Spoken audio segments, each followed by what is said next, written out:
Subscribe to our YouTube channel and don't forget to press the bell icon to get all the latest updates.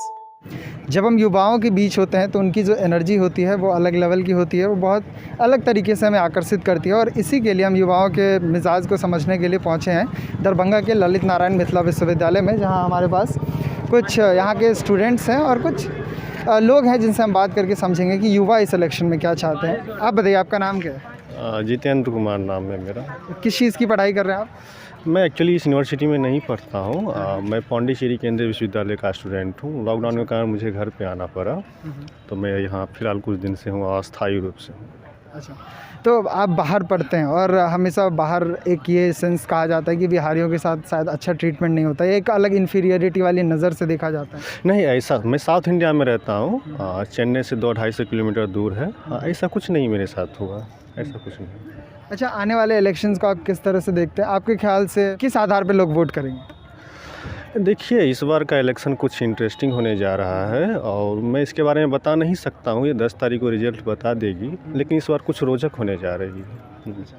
हाँ। आप किस चीज़ की पढ़ाई करते हैं जितेंद्र? मैं वहाँ इकोनॉमिक्स में मास्टर कर रहा हूँ। तो क्या आप इकोनॉमिक्स की पढ़ाई कर रहे हैं? आप ये बताइए कि आपके ख्याल से देश का इकोनॉमिक माहौल, जो रोज़गार की बात होती है, वो कैसा है?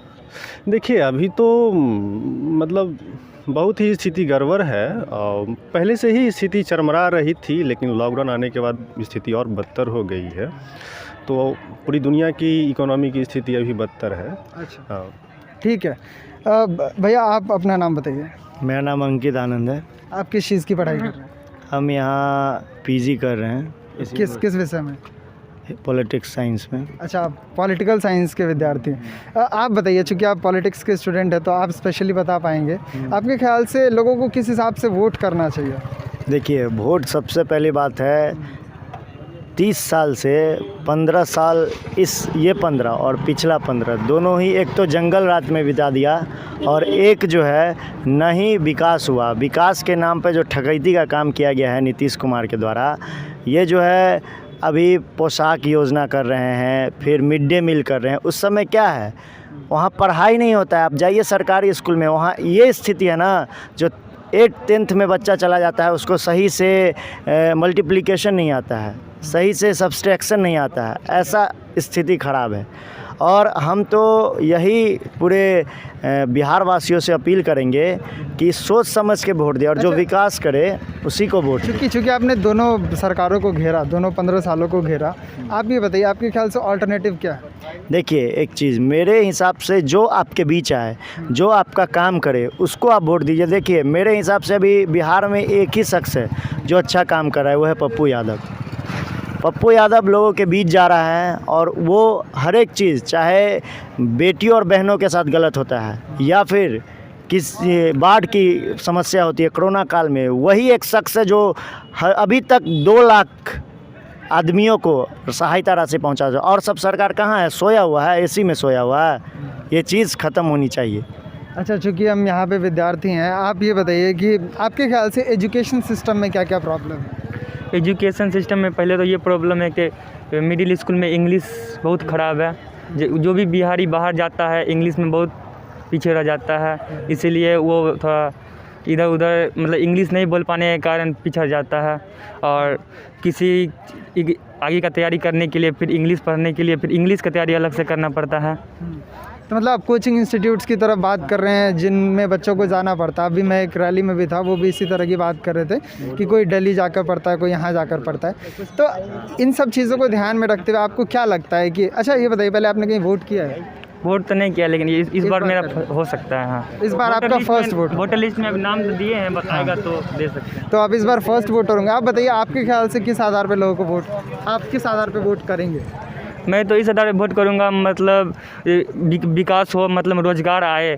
जैसे अभी बीजेपी का सरकार बोल रहे थे रोड बना दिए हैं, बिजली दे दिए हैं। रोड और बिजली देने से क्या होगा? घर में जब रोज़गार नहीं है, नौकरी नहीं है, तो बिजली और रोड का पैसा और क्या तेल का गाड़ी का पैसा कहाँ से आएगा? अच्छा, तो आप रोज़गार की बात कर रहे हैं। अच्छा भैया, आप बताइए कि आप किस चीज़ की पढ़ाई कर रहे हैं? अभी हम पढ़ाई नहीं कर रहे हैं, पढ़ाई छोड़ के। पढ़ाई कर लिया आपने? तो आपके हिसाब से रोज़गार की समस्या यहाँ पे कितनी बड़ी है? बहुत बड़ी है, बहुत बड़ी है। यहाँ का मत पूछ सकते हैं। यहाँ ना मतलब कुछ है ही नहीं है, यहाँ कोई फैक्ट्री नहीं, कुछ ऐसा नहीं, कुछ भी नहीं है यहाँ।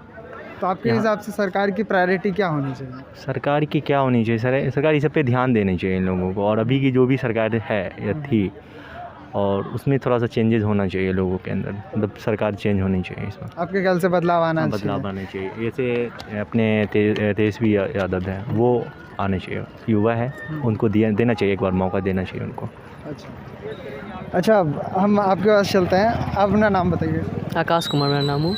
तो आप किस चीज़ की पढ़ाई कर रहे हैं? हम बीबीए कर रहे हैं सीएम कॉलेज से। बीबीए कर रहे हैं। तो आपके ख्याल से, चूँकि आप यहाँ पे पढ़ाई कर रहे हैं, तो आपको क्या लगता है कि इस यूनिवर्सिटी में पढ़ाई में क्या प्रॉब्लम है? ये पढ़ाई में प्रॉब्लम ये है कि प्रोफेसर सब टाइमली नहीं आ पाते हैं कॉलेज में, टाइम नहीं मिल पाता बच्चों को, बस यही सब प्रॉब्लम है। क्या क्या बनना चाहते हैं आप? आगे चल के मैनेजमेंट में कुछ करना चाहते हैं। तो आपको लगता है बिहार में अपॉर्चुनिटीज़ हैं इतनी? हमको नहीं लगता कि यहाँ पे कोई अपॉर्चुनिटी है मैनेजमेंट में।